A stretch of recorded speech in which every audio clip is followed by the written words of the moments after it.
que es más bien una cuenta que se asegura de que sean iguales activo y pasivo en el balance de pagos. En Argentina los errores y emisiones son bastante grandes. Como muestra acá, en el balance de pagos se registran todas transacciones que tienen lugar entre residentes y no residentes. La definición de residencia cambia según si es una persona jurídica o si es una persona física. Creo que ahora se le dicen personas humanas. Por algún motivo cambió ese concepto y todavía no fui a ver por qué. Las personas físicas son aquellas que tienen un año o más de residencia en el país o planean estar durante más de un año, pero tiene varias excepciones. Por ejemplo, si hay personas que están enfermas y tienen que quedarse un año o más porque no pueden viajar por su enfermedad, no se los considera residentes. Esto es importante para los hospitales privados. Bueno, los públicos también, porque registran como pago de internacionales todos sus gastos clínicos. Y las personas jurídicas se consideran residentes cuando el núcleo de su actividad económica está radicado por lo menos una parte en Argentina. Bueno, en nuestro caso en Argentina o en el país del que estemos hablando. No significa que la casa matriz tiene que estar en el país, pero significa que tiene que tener por lo menos un centro productivo en el país. Si solamente importa productos desde otros países, no se la considera residente. ¿Significa que no puede ser una transnacional que importe parte de las cosas? Sí.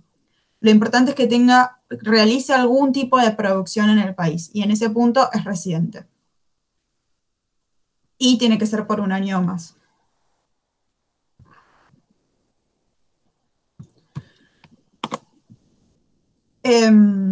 Acá está como pueden ver cómo se organiza los flujos de ingresos y egresos en el balance de pagos. ¿Sí? Estas tres elementos que están acá arriba responden a la cuenta corriente. Ingreso primario, esto lo tenía descrito acá. Los ingresos primarios refieren a, por ejemplo, empresas que pagan salarios a no residentes o empresas no residentes que pagan salarios a residentes. Si eso se consideran ingresos primarios.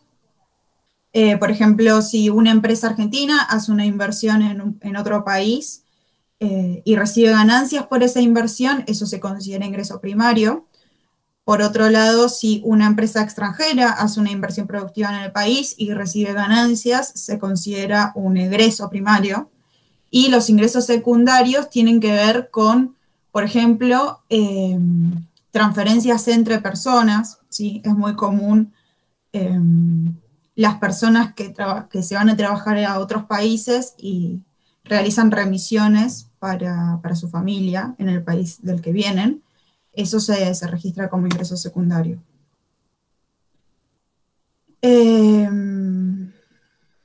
Bueno, de bienes y servicios, y de estas dos se compone la cuenta corriente, y el resultado de la cuenta corriente más o menos se iguala con la cuenta capital y la cuenta financiera. ¿Por qué digo se iguala? Porque tradicionalmente se considera que si la cuenta corriente tiene déficits, el balance de pagos queda equilibrado a través de un superávit en la cuenta capital. ¿Sí? ¿Qué quiere decir? Nosotros importamos más de lo que exportamos, entonces tenemos un déficit acá en cuenta corriente. Bueno, eso lo compensamos con emisión de deuda, ¿sí? Es decir, con un superávit en cuenta capital.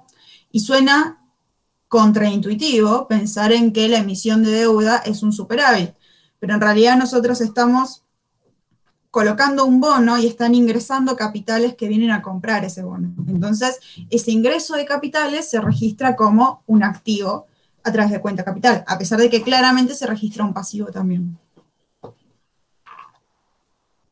Como pueden ver, antes y después de que tengan lugar todos estos flujos, lo que varía son los stocks de deuda externa del país y las reservas internacionales. Es decir, si aumenta, si tenemos, por ejemplo, superávit en la cuenta corriente y también superávit en la cuenta capital, van a estar ingresando más dólares de los que salen, vamos a estar en un superávit de balance de pagos, que no necesariamente está siempre en equilibrio, y eso lo vamos a registrar como aumento de las reservas internacionales.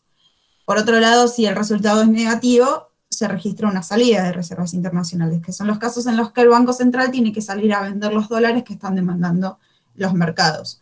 ¿Por qué los mercados demandarían estos dólares? Si hay un déficit de cuenta corriente, significa que, por ejemplo, las empresas que necesitan importar cosas necesitan dólares para comprar esas cosas afuera, y no hay exportaciones suficientes para conseguir esos dólares. Entonces, ¿de dónde salen? De las reservas internacionales.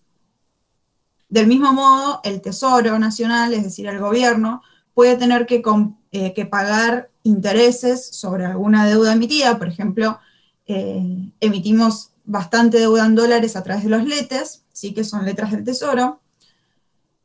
Y si no hubieron las exportaciones suficientes para conseguir esos dólares en el mercado, ¿de dónde salen? Es de las reservas internacionales. Por eso esas son las dos variables que ajustan. Acá tienen, les puse unas series para que más o menos vean cómo se comportan. Cuenta corriente y cuenta financiera van bastante de la mano. Cuenta capital es muy chiquito porque al separar cuenta capital y cuenta financiera, el grueso de las actividades quedan en cuenta financiera, que son, por ejemplo, los bonos y las letras y las acciones de las empresas y los bonos y préstamos que puedan emitir bancos y los préstamos que puedan hacerse entre sí las empresas. Por ejemplo, hay muchos casos de transnacionales en los que la sede argentina le hace un préstamo a la sede de Panamá, por ejemplo, ¿no? Y eso se registra en la cuenta financiera. En la cuenta capital quedan patentes, quedan derechos, quedan obligaciones, quedan elementos que para un mercado financiero tan chiquito como el nuestro son muy pocos, ¿no? Por eso la cuenta capital se mueve tan poco y también por eso tiene sentido hablar de cuenta capital y cuenta financiera juntos, porque en realidad cuenta capital sola no tiene, como tal, no tiene mucha entidad para el caso de Argentina. Esta sección la voy a pasar bastante rápido y el motivo es que hay un video en el que pueden ver todos estos temas, ¿sí? Que ya lo tenemos cargado, es un video que es una clase que armé para microeconomía, ¿no? La materia que asumo que todos ustedes deben haber rendido porque son correlativas. Y ahí les dejé el link para que en todo caso puedan ir a verlo, pero también les agregué las diapositivas acá para que lo tengan a mano. Si en la diapositiva no entienden el concepto, pueden ir a ver el video, pueden escribir en el Classroom preguntando, pero son conceptos a los que se hace mucha referencia. Trato de no hacer referencia en esta clase, al menos si no los expliqué, pero por ejemplo en los medios son temas de gran relevancia, por ejemplo el riesgo país, ¿no? Son todos elementos que se escuchan un montón, así que se los puse. No los voy a decir ahora porque si no 42 diapositivas no vamos a terminar nunca más esta clase, pero ahí tienen el video, tienen las diapositivas y tienen el Classroom para hacer preguntas, cualquier cosa. Lo que sí voy a explicar es esto, porque es importante para... yo creo que sí tengo un... No tengo. Me gustaría tener un cursor lásercito, pero no tengo. ¿Qué iba a decir? Esto. La paridad de poder adquisitivo es una teoría que trata de buscar algún fundamento para los movimientos del tipo de cambio en todos los países. Lo que dice es que las cosas deberían salir lo mismo en un país que en otro. Y considerando que tienen distintas monedas, el tipo de cambio entre esas monedas debería ajustarse de forma que o el precio sea exactamente el mismo o la velocidad a la que aumenten sea la misma, ¿sí? En el primer caso vamos a estar hablando de lo que se llama versión absoluta de la paridad de poder adquisitivo. Acá S es el tipo de cambio, P son los precios nacionales y P estrellita son los precios internacionales, ¿no? La idea es que el precio tiene que ser único. ¿Por qué? Porque los países están en competencia. Entonces, por ejemplo, si las cosas salen más caras para los precios nacionales, vas a tener un problema de balance comercial, porque el resto de los países no te va a comprar a vos, que sos más caro. Y no solamente eso, sino que tus propios residentes no van a comprar adentro del país. van a comprar a otros países, ¿no? Que es más o menos lo que pasa en los 90 con la lluvia de los todo por 2 pesos y ese tipo de cosas, ¿no? Es esta idea de, bueno, es que vos sos muy caro, tus precios son muy caros, y encima en los 90 teníamos un tipo de cambio fijo, ¿no? Entonces esto no podía ajustar de forma que el precio fuera único. ¿Qué es lo que propone esta ley? De todos modos, los supuestos detrás de esta ley son muy fuertes. Cuando hablamos de supuestos fuertes, estamos hablando de supuestos que se alejan un poco de la realidad, ¿sí?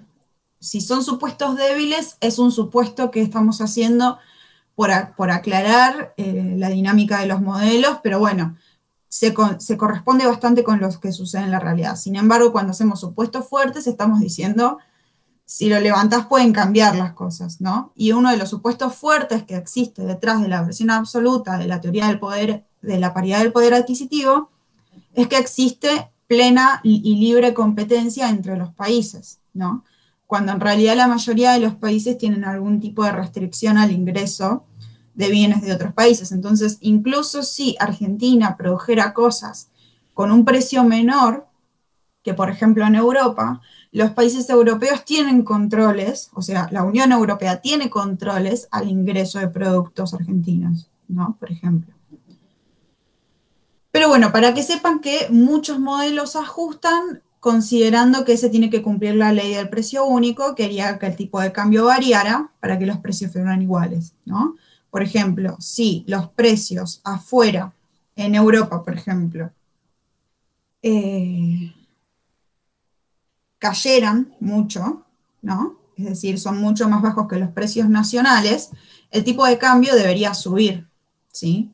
¿Por qué? Porque entonces ese precio más bajo lo vamos a estar multiplicando por un tipo de cambio más alto, ¿no? Y se va a mantener la paridad de esa forma contra los precios nacionales. La versión relativa de la paridad del poder adquisitivo establece una relación parecida, solo que a través de tasas de crecimiento, ¿sí? La tasa de crecimiento de los precios, conocida como inflación en estos modelos, tiene que igualarse a la tasa de crecimiento del tipo de cambio. Entonces, si la inflación nacional, que es esta que no tiene estrellita, esta pi sin estrellita, se acelera más de lo que se aceleró la inflación en el resto del mundo, ¿sí?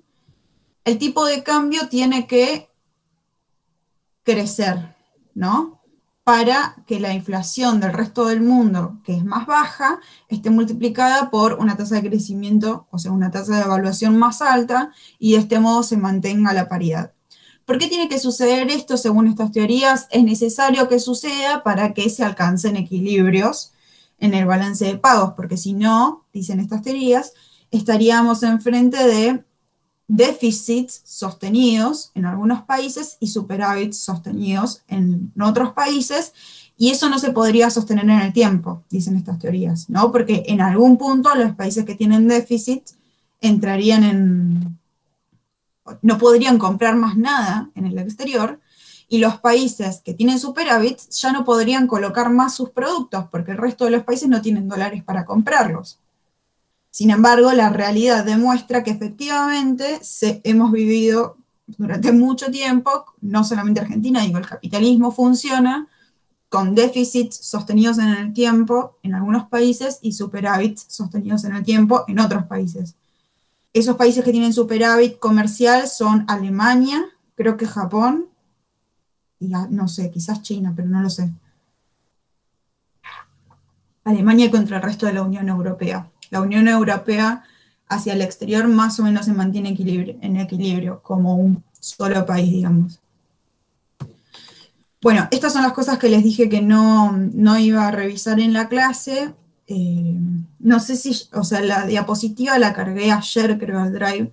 No sé si se dieron cuenta de que estaba, no sé si la llegaron a ver, pero si la vieron y tienen alguna duda sobre alguno de estos elementos, no tengo problema en volver.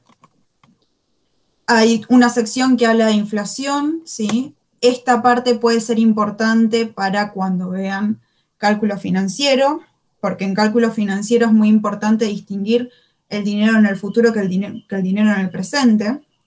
El dinero en el futuro vale menos, ¿sí? Y para nosotros es muy fácil entender eso porque decimos, sí, obvio, porque va a haber inflación, entonces el dinero en el futuro va a valer menos. Sin embargo, la teoría económica que está detrás del cálculo financiero no está hablando de inflación.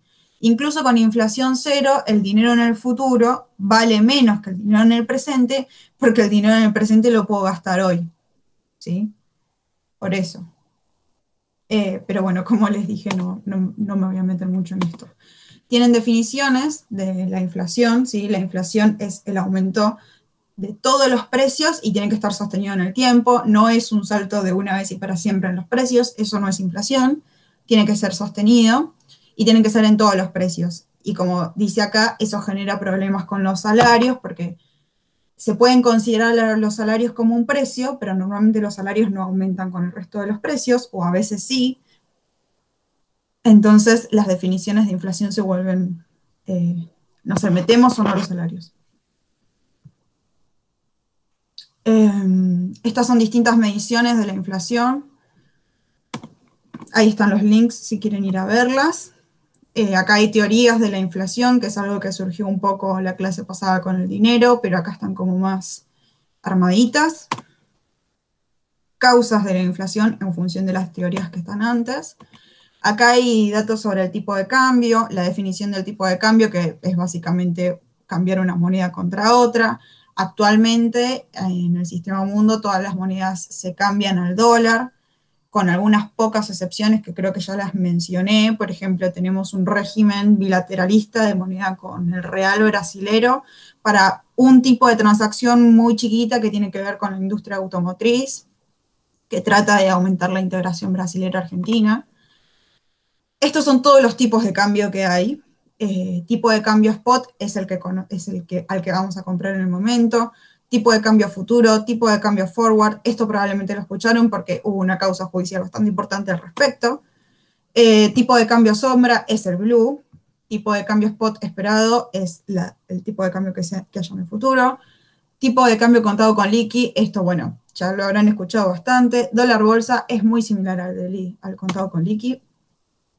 Tipo de cambio real es básicamente la relación entre los precios nacionales y el tipo de cambio y los precios internacionales, los precios de otras economías, los distintos regímenes cambiarios, o sea, las distintas políticas cambiarias que puede tener un país, y un poco sobre el riesgo financiero, aunque esto sí lo hemos ido mencionando bastante, como el efecto que tiene la tasa de interés sobre los precios, el que dice la teoría y el que tiene efectivamente, la determinación de la tasa de interés, dónde pueden ir a buscar datos.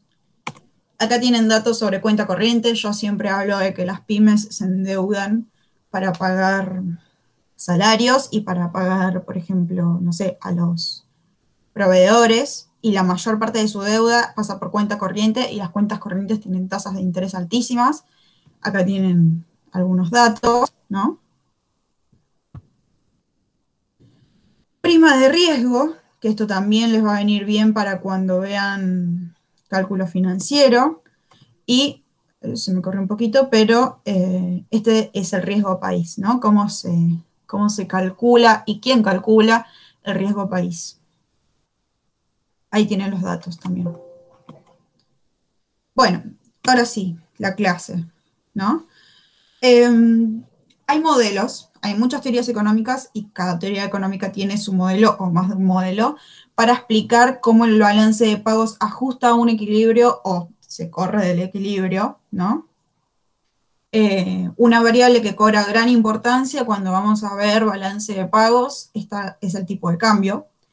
Tradicionalmente se consideraba que el tipo de cambio tenía que mantenerse fijo, ¿no? De hecho, eran las recomendaciones del FMI durante todos los 80, todos los 90, por eso nosotros tuvimos un tipo de cambio 1 a 1 en un momento, ¿no?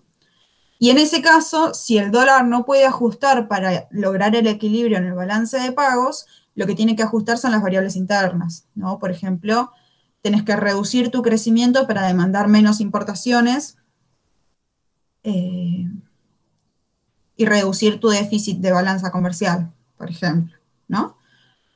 O aumentar tu tasa de interés para que vengan capitales especulativos, ingresen capitales especulativos a tu país.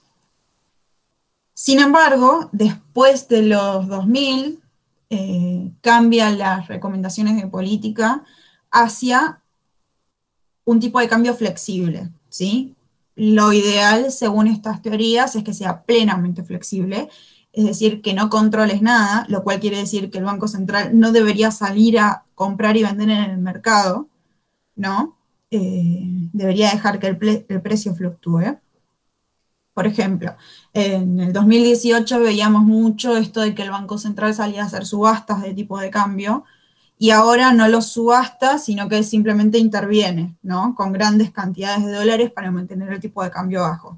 Bueno, eso se considera flotación sucia, lo pueden ir a buscar en las diapositivas sobre regímenes cambiarios.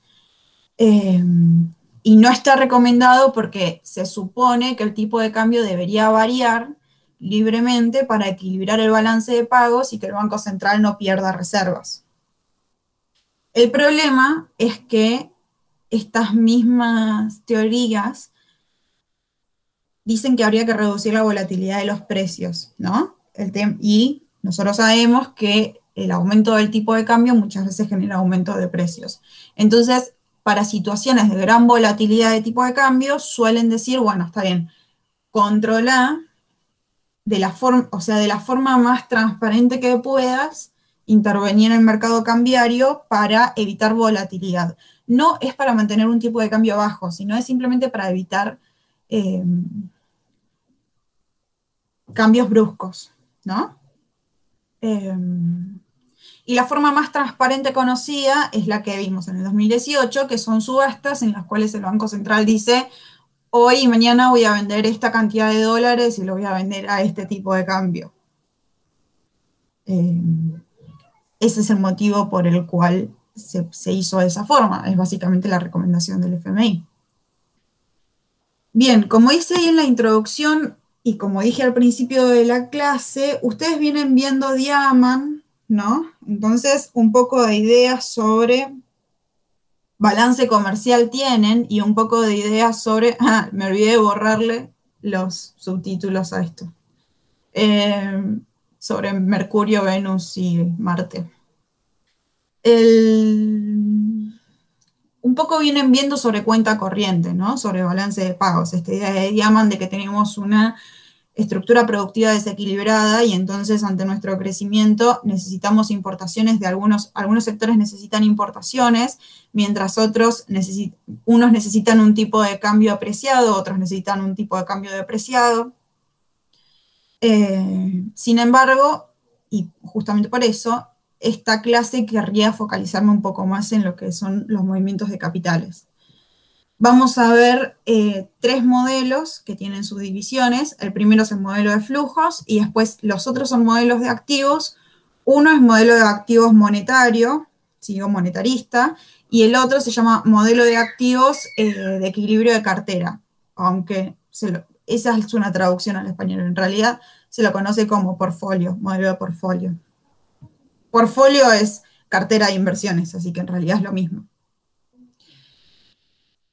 El modelo de flujos lo que considera actualmente, antes consideraba que el tipo de cambio tenía que mantenerse fijo, pero ahora considera que el tipo de cambio debería variar, ¿no? Fluctuar para equilibrar oferta y demanda de reservas internacionales, ¿sí? Y estos flujos responden, según esta teoría, a lo que se llaman fundamentals de la economía doméstica. Fundamentals son variables particulares, elegidas por los inversores como señales, como las variables que dan señales sobre cómo, dónde, cuánto invertir. Fundamental, por ejemplo, puede ser el tipo de cambio real, ¿no? O puede ser el déficit de balance de pagos, el déficit, bueno, el riesgo país, el ENVI, es considerado un fundamental. Muchos inversores consideran, bueno, BlackRock, por ejemplo, considera que si tenemos déficit fiscal es un mal fundamental. Volatilidad de precios, volatilidad de tasa de interés. Hay un montón de cosas que, o sea, básicamente cualquier variable puede convertirse en un fundamental. Entonces la idea sería que esta demanda y oferta de dólares responde a fundamentals, principalmente al déficit de balance comercial, ¿no?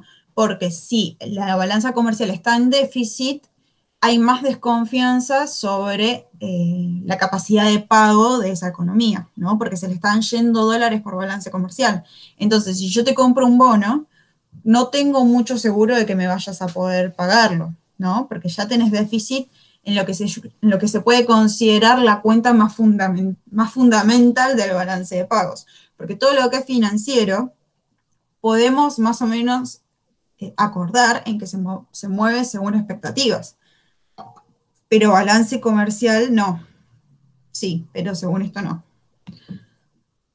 Bueno,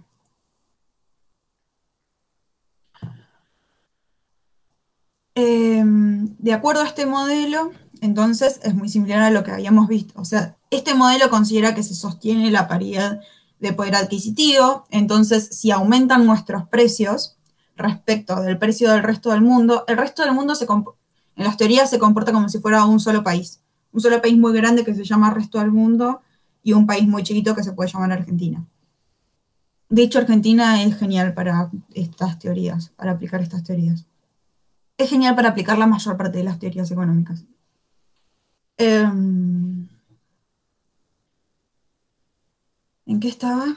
Bueno, sí, supongamos que aumentan los precios en Argentina respecto de los precios en el resto del mundo.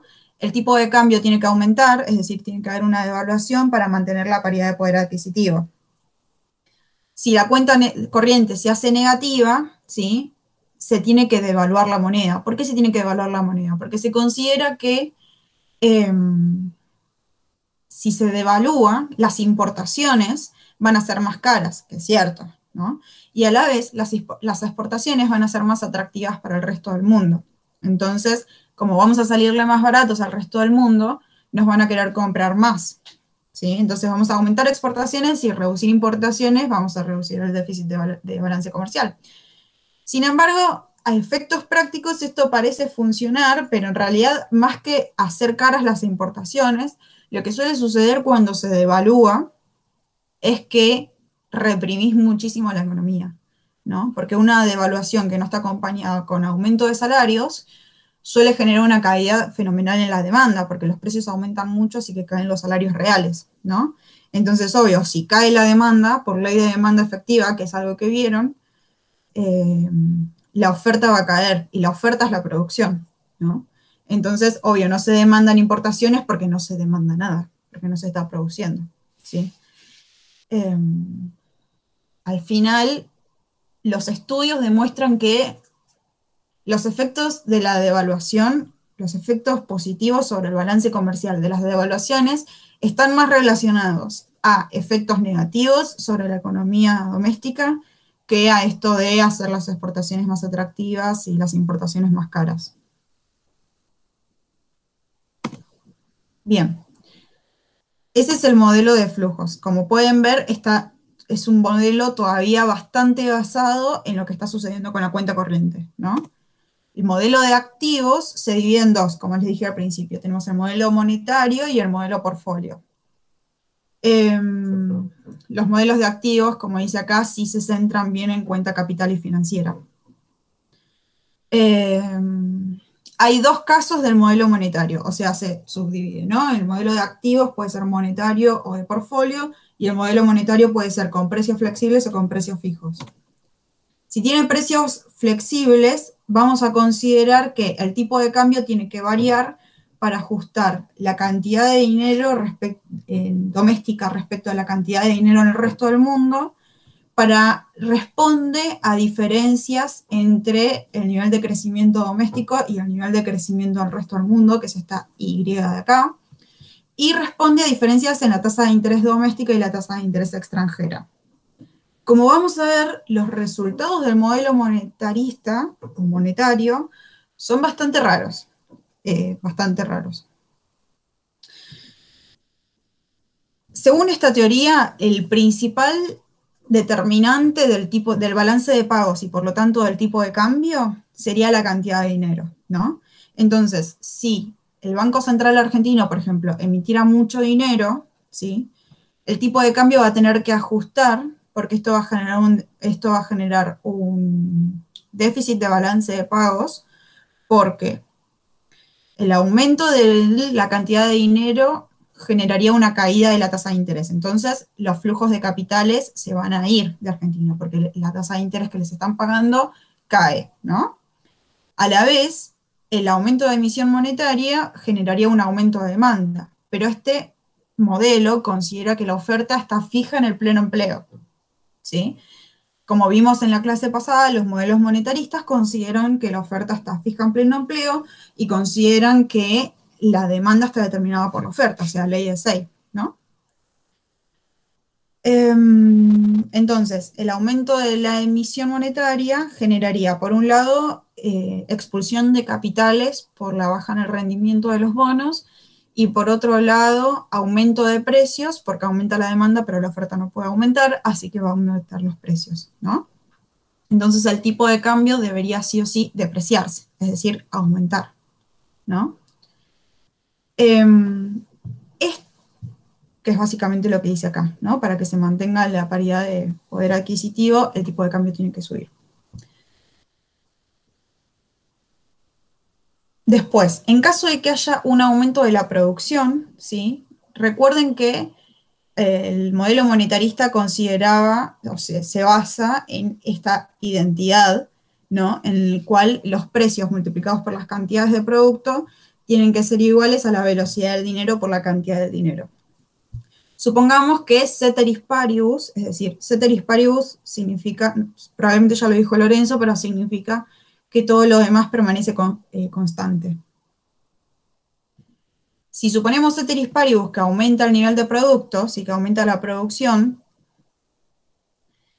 estamos suponiendo que nada, todo lo demás permanece constante, así que la cantidad de dinero va a permanecer constante, ¿no? Si sube Q, entonces, porque un aumento de I implica un aumento de Q, para que se sostenga esta identidad tienen que bajar los precios, ¿no? Si bajan los precios, para que se mantenga la paridad de poder adquisitivo, tiene que bajar el tipo de cambio. Es decir, se va a apreciar el tipo de cambio. La apreciación de tipos de cambio normalmente atrae muchos capitales, el ingreso de muchos capitales. Entonces, lo que dicen estos modelos es, vos deberías aumentar tu productividad laboral, ¿sí? Tu país debería aumentar la productividad, básicamente tus trabajadores son muy vagos, para poder entrar en una espiral de crecimiento relacionada a este punto, ¿no? Porque el aumento de Q con todo fijo requeriría una caída de los precios, y con la apreciación del tipo de cambio podrían entrar muchos capitales. Entonces, con esos capitales, si los reinvertís bien, podrías aumentar todavía más la productividad del trabajo, ¿no? Pero es una situación bastante rara, porque creer que aumenta el producto y que la demanda se mantiene constante es bastante raro. Si la demanda aumenta, sería bastante raro por parte de estos modelos no considerar que en realidad los precios van a subir y no bajar, ¿no?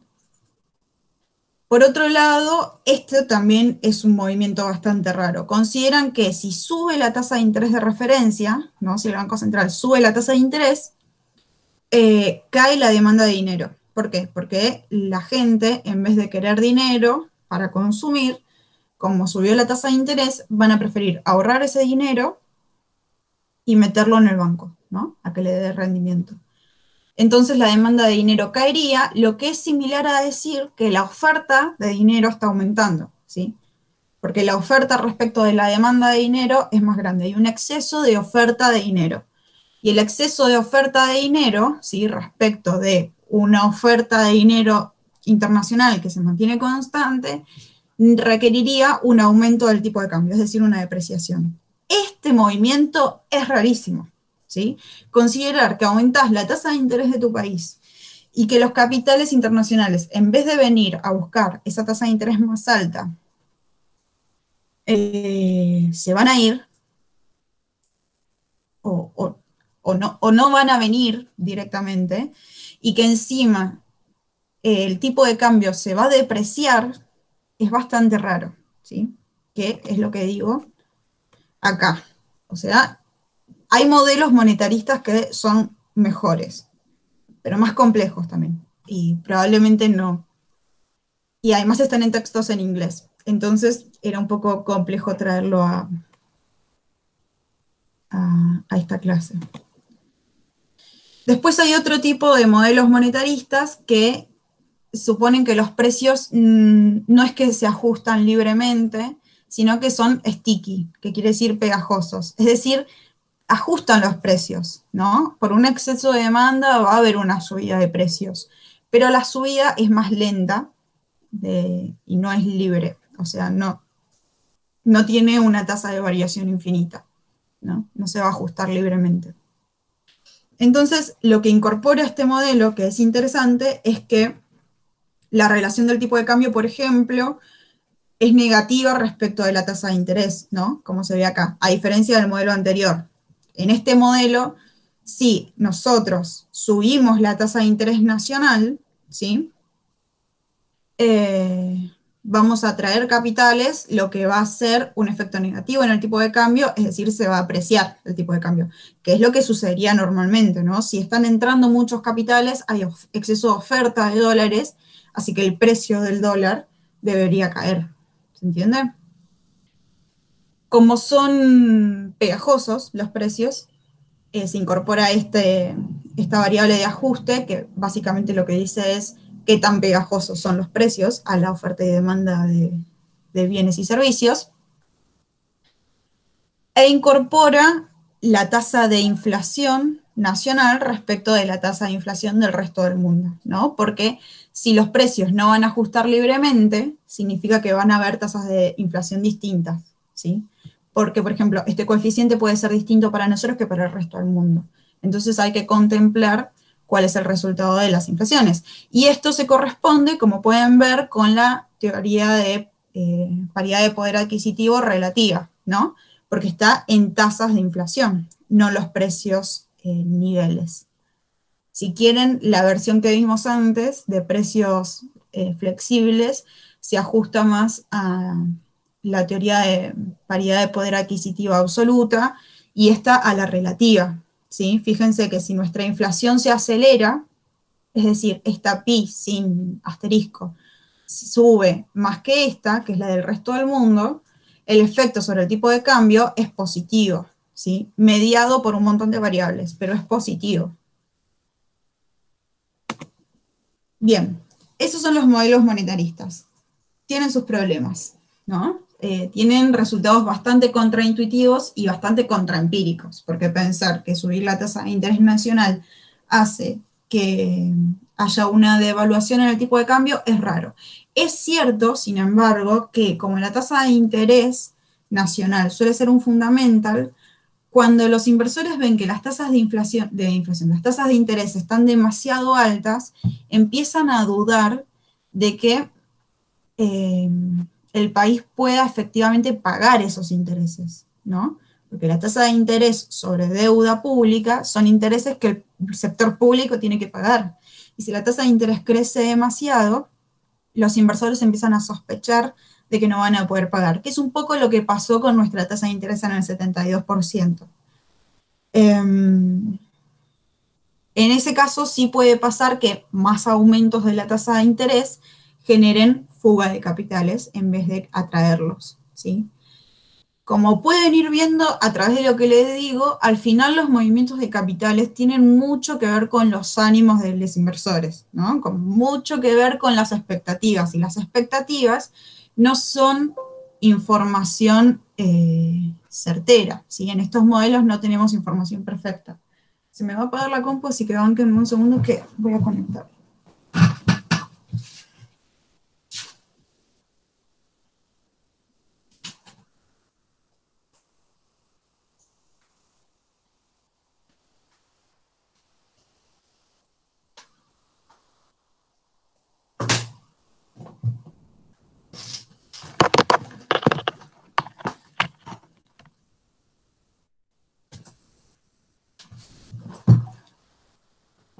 Hace años que no tengo batería en la computadora, así que a mí me encanta cuando la computadora me avisa que se está quedando sin batería, porque me recuerda que ahora tengo una computadora con batería.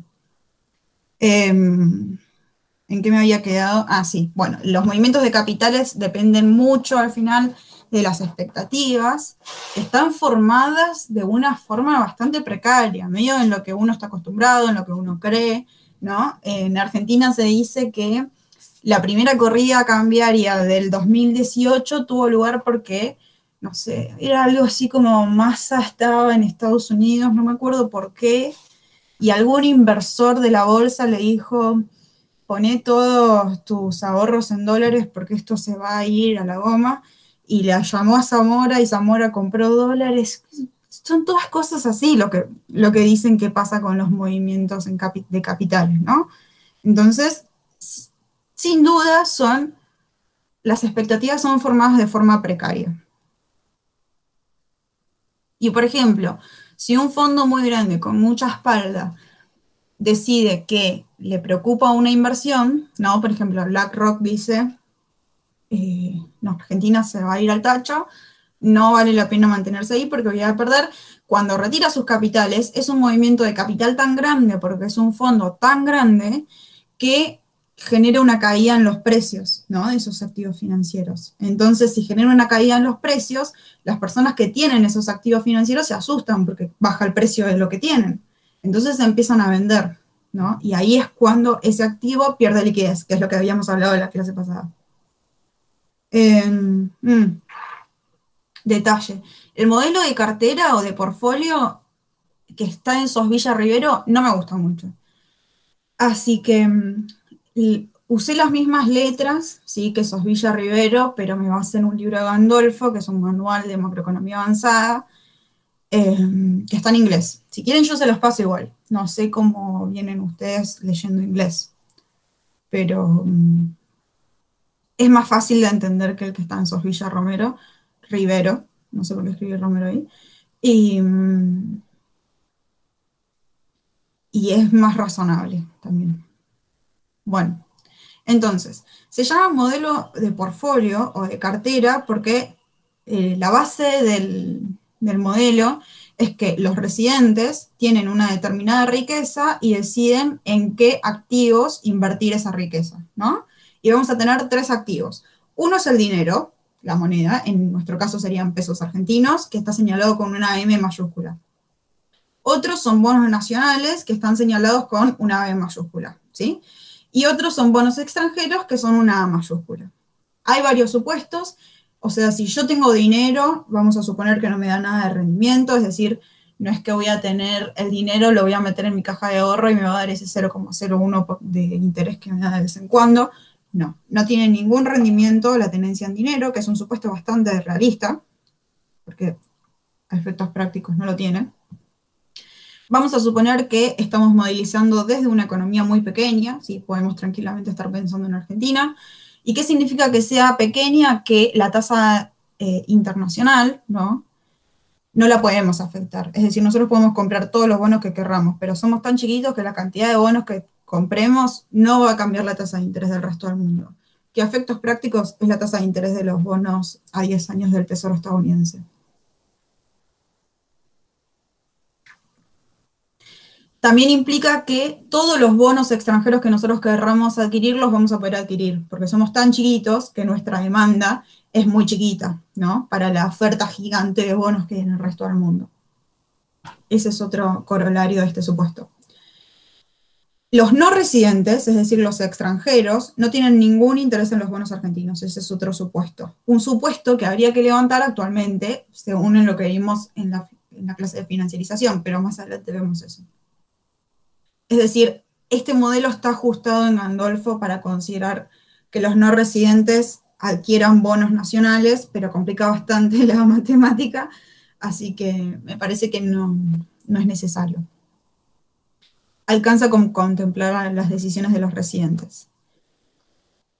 Entonces, al final, todo el modelo va a depender de los residentes teniendo riqueza, ¿sí? Y decidiendo si la van a invertir en dinero, en bonos nacionales o en bonos extranjeros. Y un supuesto muy importante que distingue al modelo de cartera del modelo monetario es que los activos financieros nacionales y extranjeros no son sustitutos perfectos. ¿sí? Eso es muy importante. El modelo monetario considera que me resulta exactamente lo mismo tener un bono argentino que un bono de Estados Unidos, ¿no? Entonces, si la tasa de interés en Argentina es apenas más alta, yo me voy a quedar con el bono en Argentina. ¿Se entiende? El modelo de cartera dice no. Hay países que tienen riesgo de devaluación más alto, entonces esos países van a tener menos posibilidades, menos sustituibilidad de sus activos, ¿no? Para tener un bono argentino yo le voy a pedir un rendimiento mucho más alto que un bono americano, porque tiene riesgo de devaluación, tiene riesgo de default, además hay una jerarquía de monedas, ¿no? A nivel internacional, no todas las monedas son iguales, no es que, tampoco es que está el dólar y todo el resto de las monedas, ¿no? Por lo menos tenemos euros ahí en el medio, los yuanes, qué sé yo. Y también vamos a suponer que los bonos nacionales tienen un rendimiento I, es decir, una tasa de interés I, y los bonos extranjeros tienen una tasa de interés I estrellita. Estas son las ecuaciones de los modelos. Yo pongo las ecuaciones de los modelos porque a mí me sirve pensarlo de esta forma. Pero si ustedes prefieren los conceptos, no se pierdan en las ecuaciones, porque de todos modos lo que a mí me interesa son los conceptos, ¿no?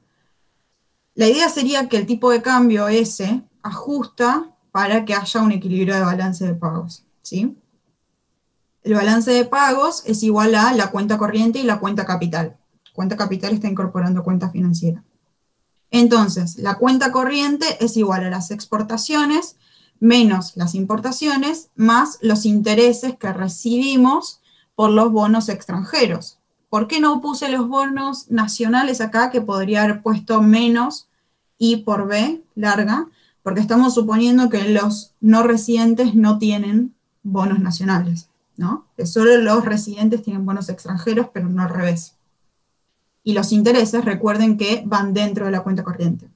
Más la cuenta capital. La cuenta capital es una función que no voy a definir porque no hace falta, de las decisiones de cartera de los agentes, ¿no? Entonces es una decisión sobre la cantidad que quieren tener en dinero, la cantidad que quieren tener en bonos y la cantidad que quieren tener en bonos extranjeros. La cantidad que quieran tener en dinero depende de la tasa de interés de los bonos nacionales, de la tasa de interés de bonos extranjeros y de la tasa de crecimiento del país, ¿sí? Si aumenta la tasa de crecimiento del país, podemos pensar que está aumentando la demanda, entonces voy a demandar más dinero para hacer más compras, ¿no? Es lo que en Keynes se llama demanda transaccional, ¿sí? Básicamente, si yo quiero comprar más cosas porque tengo, porque está creciendo el país y eso me genera más demanda, eso genera más demanda, me genera más ingreso a mí, voy a demandar más dinero, que no lo voy a meter al plazo fijo, sino que lo voy a demandar en dinero porque necesito hacer esas compras, ¿sí? Entonces, M tiene una relación positiva respecto de esta Y. Por otro lado, tiene una relación negativa respecto de estas dos tasas de interés, ¿sí? Porque si sube la tasa de interés nacional, me va a interesar más comprar esos bonos que mantener la liquidez en dinero, ¿no? Entonces, cedo un poco de mi tenencia de liquidez para comprar los bonos que me están dando una buena tasa de interés. Y lo mismo pasa con la tasa de interés extranjera. Si sube la tasa de interés de los bonos extranjeros, me va a interesar menos mantener liquidez y más comprar esos bonos, ¿sí? Entonces, tiene una relación negativa respecto de ambas tasas de interés.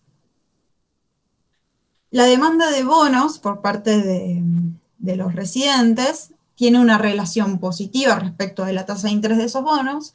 Mientras más paguen, más quiero esos bonos. Y tiene una relación negativa respecto de la tasa de interés extranjera, porque son competencia, ¿sí? Si la tasa de interés extranjera sube mucho y se mantiene constante la nacional, en vez de querer bonos nacionales, voy a querer bonos extranjeros, ¿sí? Y a la inversa sucede con los bonos extranjeros, ¿ok? Tiene una relación positiva respecto de la tasa de interés extranjera y una relación negativa respecto de la tasa de interés nacional. Ahora, yo esto lo estoy expresando así y no estoy especificando la forma funcional, ¿Por qué no la estoy especificando? Porque va a ser bastante complicada, dado que tenemos que meter esta idea de que no son perfectamente sustituibles, ¿no? Entonces no puedo hacer como hacía el modelo monetarista de simplemente decir tasa de interés nacional menos tasa de interés extranjera, ¿no? Porque eso sería considerar que son sustitutos perfectos. Como no puedo hacer eso, la forma funcional debería incorporar, por ejemplo, debería sumarle a la tasa de interés nacional un riesgo país, y quizás un poco más, ¿sí? Así se ve el modelo de cartera, ¿no? Este serían todos los puntos en los que está en equilibrio el mercado de dinero, es decir, oferta de dinero y demanda de dinero son iguales, ¿no? Si estamos en un modelo de raíz keynesiana como es este, vamos a suponer que es la oferta de dinero la que se adapta a la demanda de dinero, ¿no? Porque los bancos comerciales pueden crear dinero también. Este es el equilibrio en el mercado de bonos extranjeros, ¿sí? Fíjense que cuando cae la tasa, cuando cae la tasa de interés nacional, ¿sí? Por acá abajo aumenta la demanda de bonos extranjeros, ¿no? La cantidad de dinero al revés. ¿Cómo era esto? Déjenme pensar.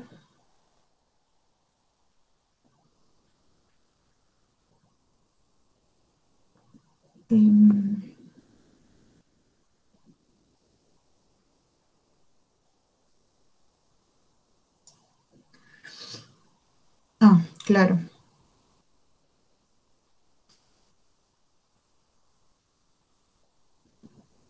Esta L debería ser una M.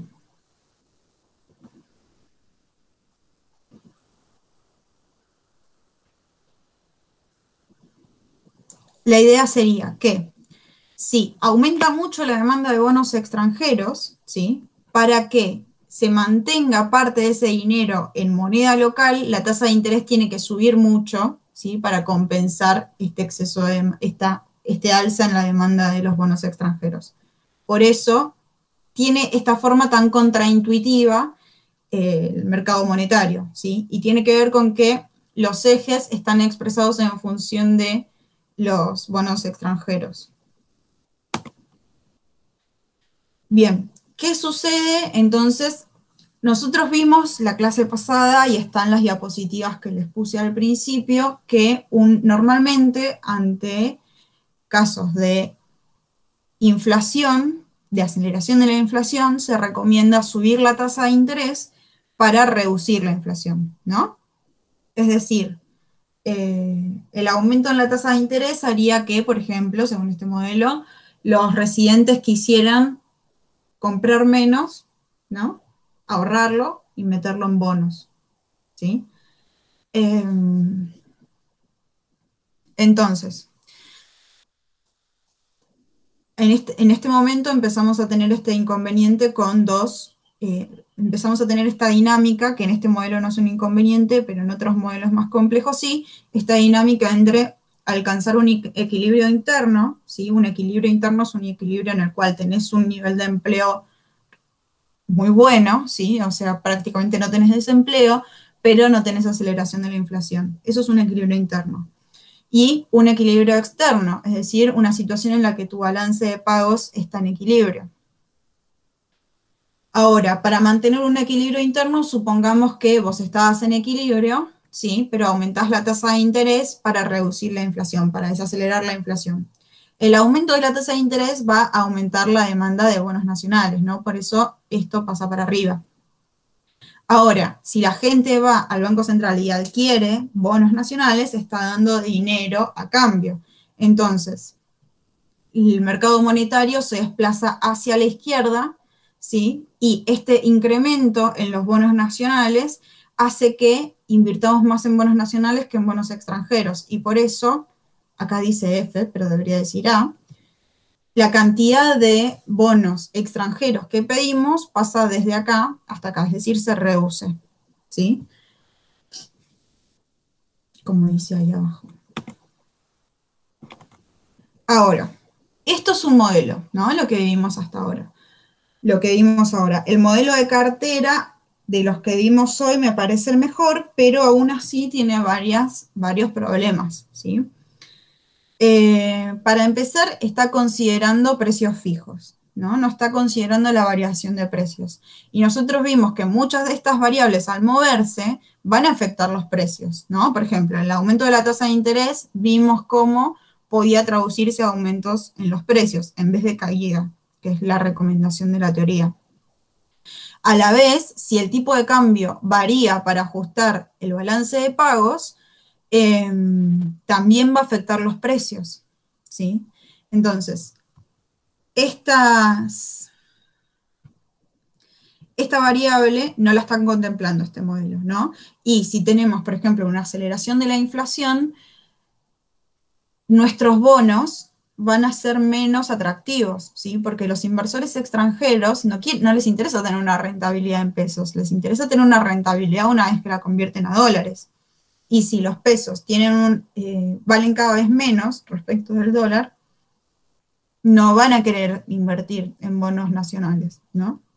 Entonces, eso es una variable que le falta considerar.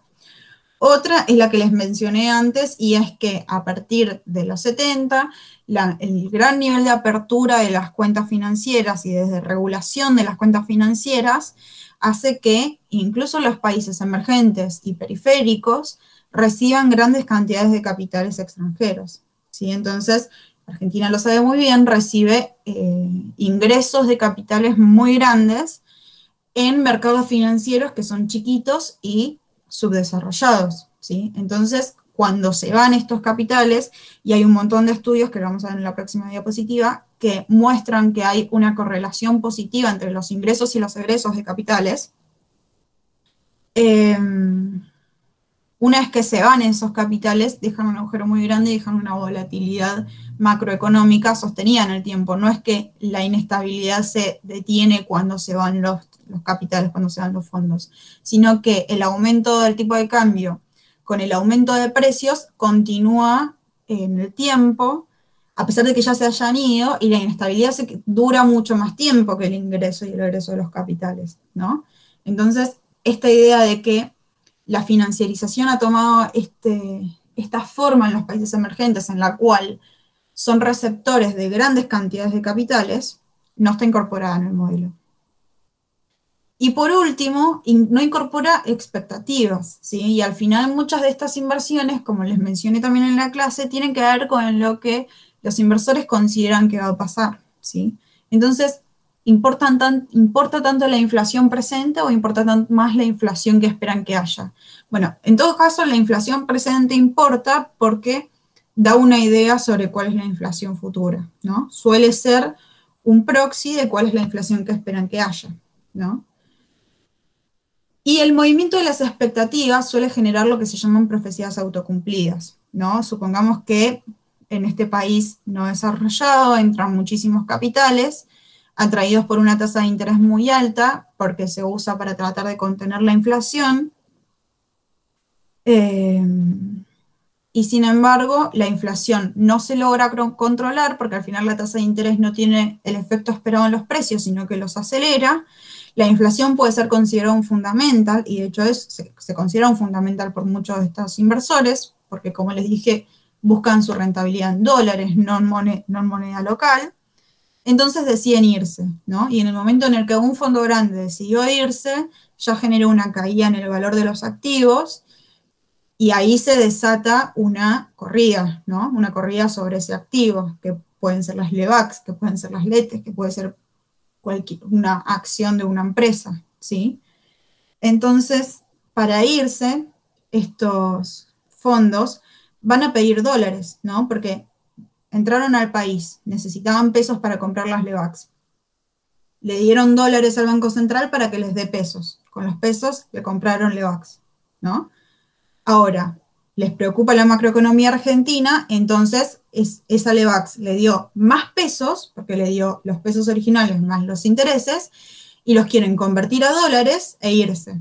Entonces, los dólares de las reservas internacionales caen mucho, ¿no? Entonces, al final, lo que termina sucediendo es lo que se había predicho, ¿no? Que el Banco Central entra en cesación de pagos o en default, porque no tiene los dólares para pagar la deuda en dólares. Y la deuda en pesos la puede pagar con emisión. El tema es que la emisión monetaria es considerada fundamental por algunos fondos. Ya no, o sea, hay muchos fondos que ya consideran que no es un fundamental y se basan más en la tasa de interés, como vimos en la clase de dinero pasada, más que nada por considerar que la emisión monetaria no necesariamente genera inflación, pero definitivamente consideran que no van a poder sostener el tipo de cambio, ¿no? Supongamos que el Banco Central estaba tratando de contener el tipo de cambio para que no se acelere la inflación. ¿Cómo lo hace? Vendiendo reservas. Y si se fueron todas las reservas, no tienen muchas chances de seguir controlando el tipo de cambio. Entonces se genera una devaluación y una crisis, ¿no? Y a eso se le llama profecía autocumplida, porque el comportamiento desencadenado por una expectativa negativa termina generando el cumplimiento de esa expectativa negativa, ¿sí? Ay, se me cortaron las diapositivas, no sé por qué, pero bueno. Esta diapositiva es sobre controles de capitales, ¿sí? Lo agarré muy por arriba. En todo caso, después lo puedo profundizar en las notas de clase que ya están subidas al Drive. Tradicionalmente, las teorías económicas suponen que un déficit de balance comercial, es decir, un déficit de cuenta corriente, se puede financiar con un superávit en la cuenta capital, ¿no? Es decir, vos estás importando más de lo que exportás. Bueno, que te ingresen capitales por cuenta capital, ¿no? Y con eso lo puedes financiar y mantenés tu balance de pagos equilibrado. Lo que recomiendan estas teorías para que eso suceda es que no hayan controles de capitales. Por un lado, porque los controles de capitales pueden ser al ingreso, ¿no? Entonces, claramente estarían deteniendo el ingreso de capitales. Por otro lado, porque, por ejemplo, si son al egreso de capitales, los capitales tendrían miedo de entrar y no poder irse cuando quieran, entonces directamente no vendrían. Como les había adelantado en la clase, estas teorías recomiendan los controles de capitales solamente para casos extremos. De hecho, el FMI lo recomendó para Argentina a fines del 2018. No, ni siquiera, en 2019, ¿no? Ahora, hay otras teorías que dicen que la realidad es que los movimientos de capitales están poco relacionados a los fundamentals de una economía doméstica y muy relacionados al ciclo financiero global, ¿no? El ciclo financiero global sucede en las monedas de mayor jerarquía, en dólares, en euros, mayormente. Entonces, si Estados Unidos aumenta la liquidez de dólares, ¿sí? Baja la tasa de interés o aumenta la emisión de dólares, esos dólares van a ir a buscar rendimientos, ¿sí? Pero si Estados Unidos bajó la tasa de interés, ahí no va a tener buenos rendimientos. Entonces salen a buscar rendimientos en países periféricos y emergentes. Lo que trata de decir estas teorías es, los capitales se van a mover, no importa si vos le pongas controles o no les pongas controles, pero lo bueno de ponerle controles sería que más o menos contendrías la volatilidad, ¿sí? Entonces, lo que recomiendan estas teorías, que hacen estudios y dicen, mira, normalmente, o sea, los ingresos de capitales después generan egresos de capitales. Hay una fuerte correlación entre ingresos y egresos de capitales. Entonces, poné controles al ingreso, ¿no? Decí que para que un sector pueda entrar a especular en tu economía con tus bonos o incluso en inversiones productivas, tiene que permanecer durante tanto tiempo, ¿sí? No sé, por ejemplo, quieren Levax, bueno, está bien, duran 3 meses, pero te tenés que quedar, no sé, 6. Y si no, y si te querés ir antes, tenés que pagar una multa. Ese es un problema que tienen los activos de corto plazo. 3 meses es un plazo muy corto, entonces por supuesto que genera volatilidad, porque a los 3 meses por ahí se quieren ir, ¿no? Y ni hablar de las LELIQs que son de 7 días, pero esas eran solo para los bancos.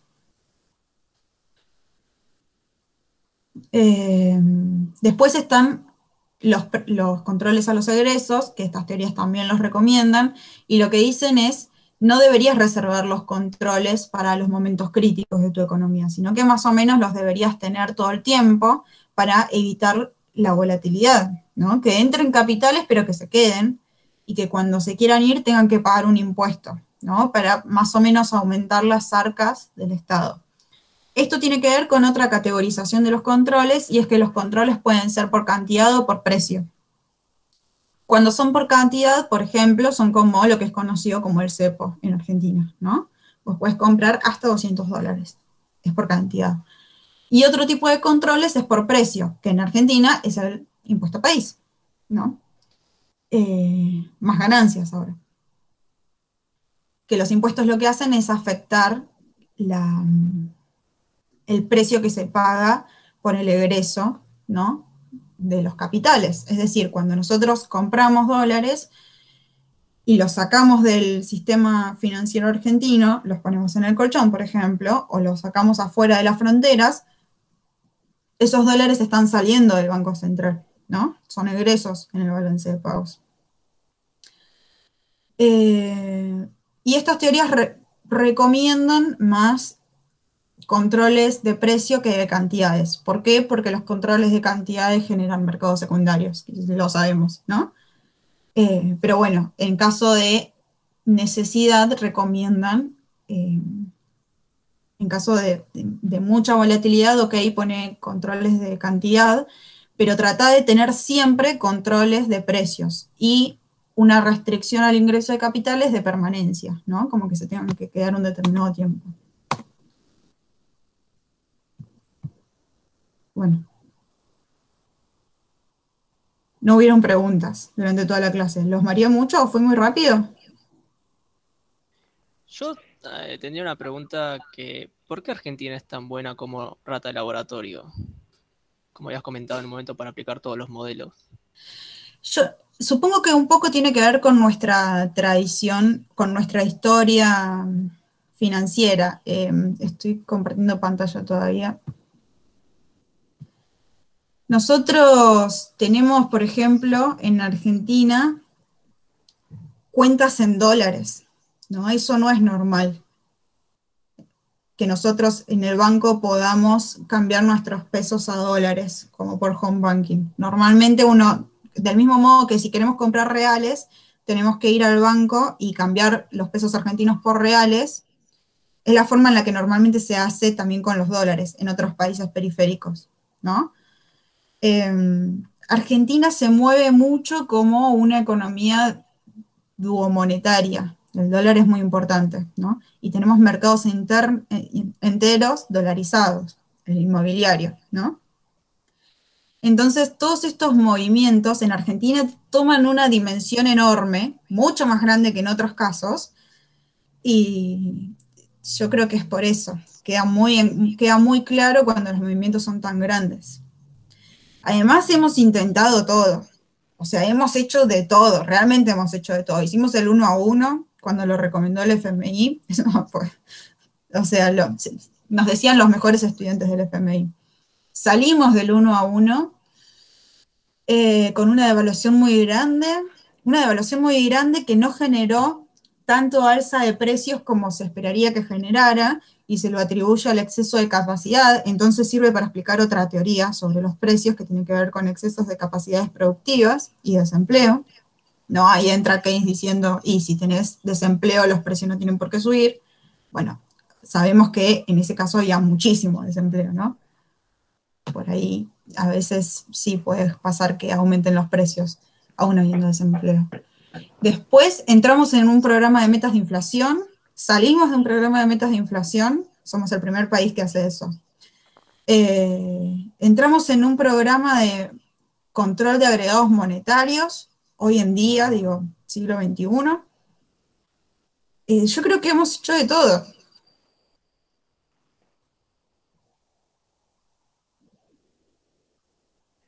No sé si va para ahí tu pregunta.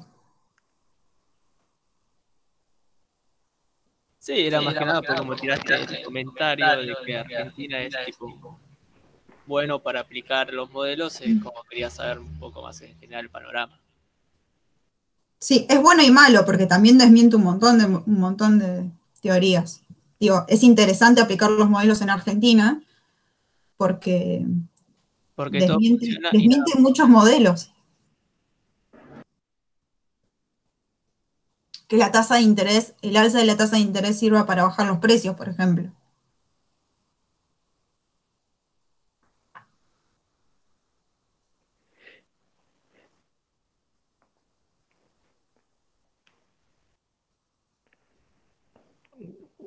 Si no hay más preguntas, o por lo menos por ahora no surgen, hago un comentario así, sobre todo para unirlo más con las clases anteriores, y ya que este es como una clase cierre de la unidad.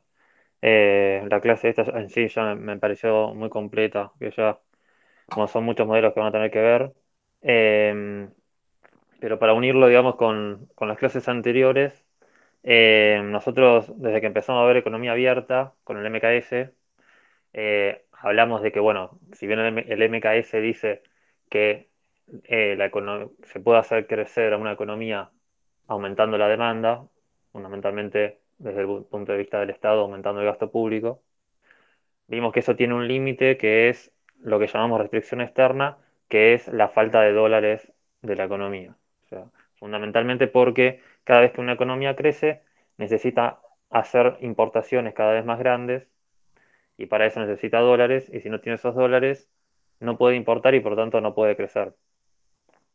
Entonces, si llega la situación en la cual se queda sin dólares, lo que ocurre es una devaluación, y esa devaluación, como vimos y como recién les mencionaba Nicole, tiene la consecuencia de hacer caer la demanda y hacer caer la economía, eh, y de esa forma nos alejamos de la restricción externa, pero mediante una crisis, digamos, una crisis que hace caer las importaciones. Ahora, entonces, para evitar esa situación y poder crecer sostenidamente, lo importante es que la restricción externa demore en llegar, digamos, o sea, asegurarnos de tener dólares. Y un poco desde esa clase hasta hoy, lo que fuimos viendo es de qué depende la cantidad de dólares que hay en la economía de un país. Empezamos bien, bueno, y lo que vimos es que eh, el balance de pagos es justamente la contabilidad de todas las razones por las cuales entran y salen dólares del país. Empezamos viendo el primer renglón del balance de pagos, que es la balanza comercial, es decir, exportaciones e importaciones. Empezamos viendo de qué dependía eso. Vimos que estaba muy relacionado con la estructura productiva que en Argentina es incompleta, es desequilibrada, y eso hacía que cuando crecemos, las exportaciones crecen mucho más lento que las importaciones, entonces ahí ya nos genera un problema de falta de dólares la balanza comercial, y que para solucionar eso había que fundamentalmente cambiar la estructura productiva, es decir, industrializarse, poder sustituir importaciones, poder exportar más. Y después nos movimos a los otros renglones de la balanza de pagos que tienen que ver fundamentalmente con movimientos de capitales. Y un poco la clase anterior y esta, lo que trata de explicar es eso, de qué depende, bueno, toda esta entrada y salida de capitales que, que implican entrada y salida de dólares, básicamente. Entonces implica mover la restricción externa y implica saber cuántos dólares disponemos para poder importar y para poder crecer. Y un poco estos tres modelos que presentó hoy Nicole tratan de explicar eso de por qué entran y salen dólares del país. Eh, También yo, como dice Nicole, me parece que me paro más un poco de esta última visión del enfoque de cartera, que, bueno, digamos, a grandes rasgos lo que considera ese modelo es que cada país es como si fuera una opción de inversión, digamos. O sea, que los inversores, o sea, yo tengo un ahorro, no importa lo que hago yo porque yo tengo 200 pesos de ahorro, pero digo, lo que BlackRock tiene un montón de fondos para invertir y tiene el mundo a disposición para invertir en cualquier activo financiero de cualquier país. ¿Cómo decide BlackRock cuánto dinero pone en cada país, digamos? Básicamente un poco es eso lo que dice el modelo. Y lo que van a ver los inversores es cuánto rendimiento le ofrece los activos financieros de cada país y cuánto riesgo supone invertir en ese país. Lo que ahí me parece que tienen que tener en cuenta para entender, digamos, de base, digamos, las inversiones financieras internacionales, es que esto que decía Nicole, que los rendimientos los miden en dólares, obviamente, no los miden en pesos, pues porque el dólar es la moneda de referencia internacional. Entonces, la primera opción de inversión que aparece es invertir en Estados Unidos, invertir en la deuda que emite el Tesoro de Estados Unidos, que es quizás el instrumento financiero más voluminoso y de menor riesgo también, porque Estados Unidos emite los dólares, entonces no va a defaultear nunca. Lo que sucede con esa tasa, con esos bonos de Estados Unidos, es que pagan un rendimiento muy bajo. No sé, hoy deben pagar menos de 1%, seguro.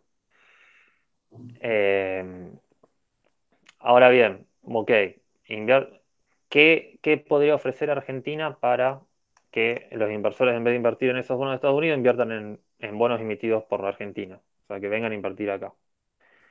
Eh, bueno, fundamentalmente tiene que ofrecer una tasa de interés más alta.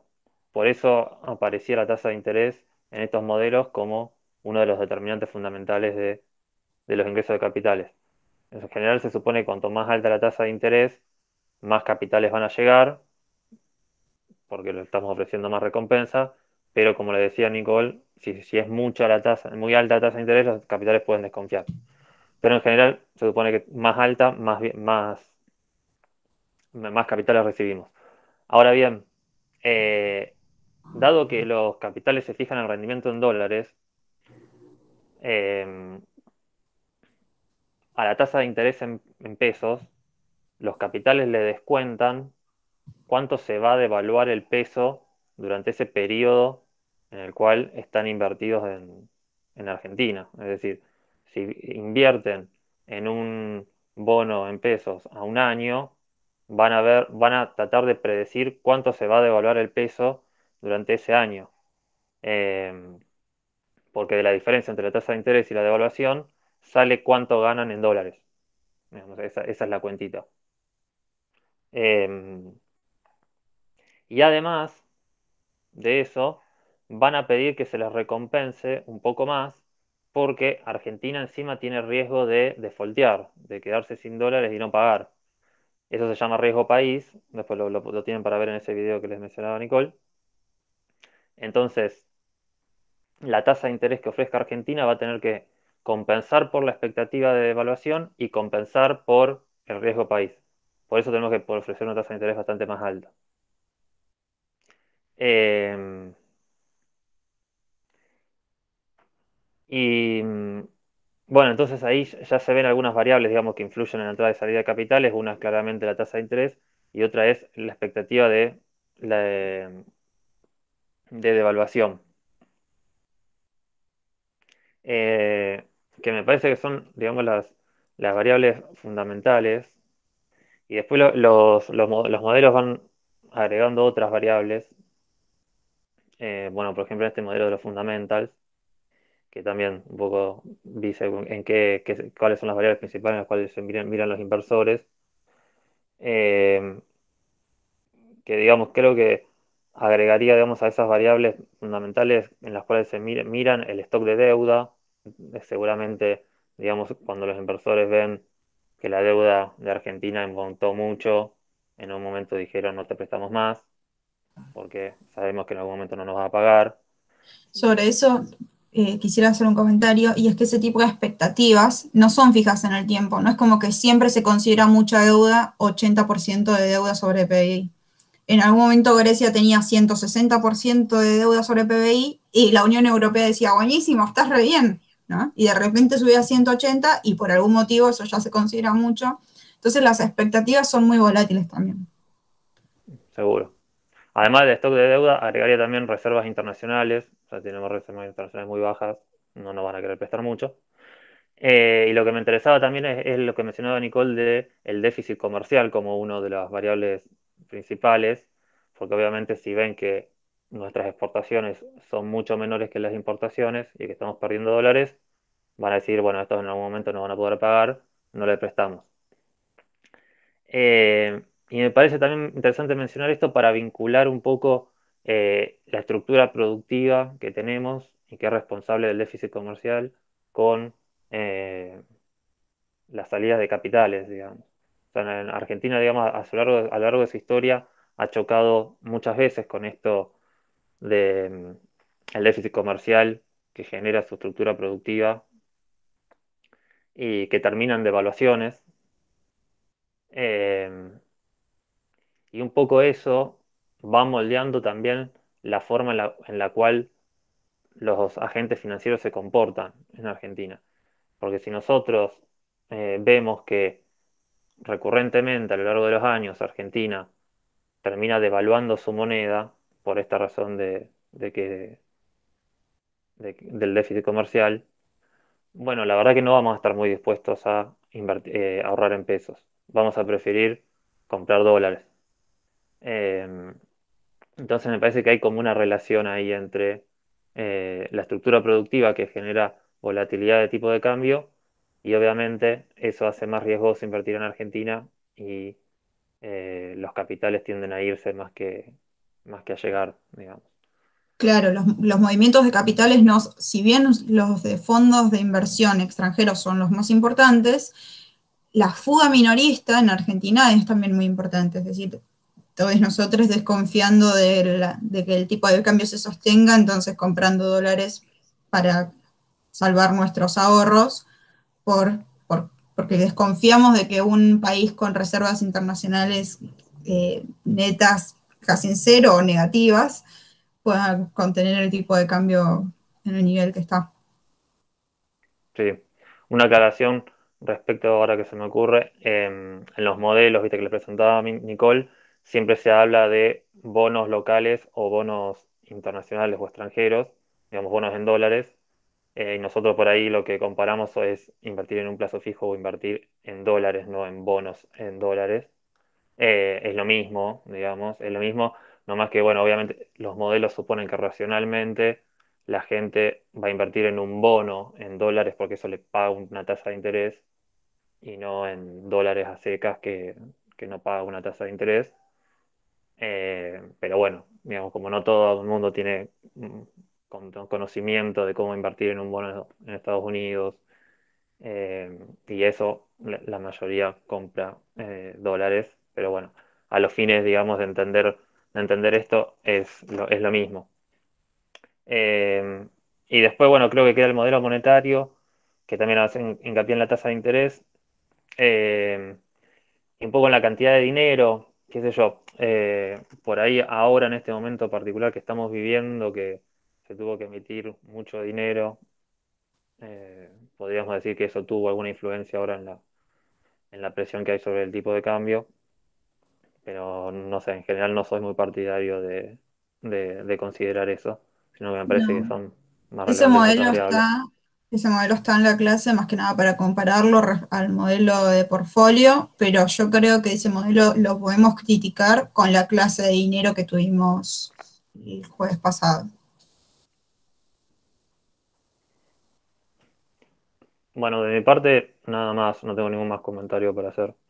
Eh, no sé si quieren hacer una pregunta, comentario, cualquier cosa que les surja.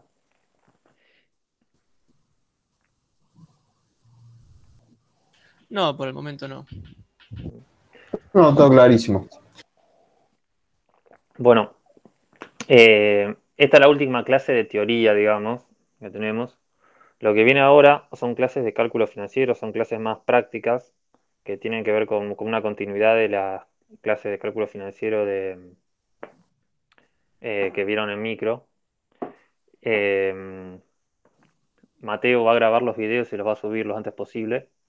Y después seguramente le subiremos también alguna práctica para que hagan eso, pero son tres clases de cálculo financiero las que vienen. Y seguramente Mateo va a grabar los videos y después los jueves hacemos clase de consulta de eso. Así que bueno, vean la bibliografía de esta unidad, vean las notas de clase, que eso me parece muy importante, que armó Nicole, que resumen bastante lo que vimos en estas clases y también Y algunas de las relación. anteriores. relacionan a las clases anteriores. Sí, exactamente. Vean el PowerPoint. Traten de ver el otro video que les dijo Nicole que presenta algunos conceptos básicos y también habla de varias cosas de las cuales fueron surgiendo en las consultas de las clases pasadas. Y bueno, nos van haciendo consultas por Classroom o el jueves que viene. Así que bueno, gracias Nicole y buena semana, buen fin de semana y buena semana para todos. Buen fin de. Chao, buen fin Chao, de. gracias igualmente.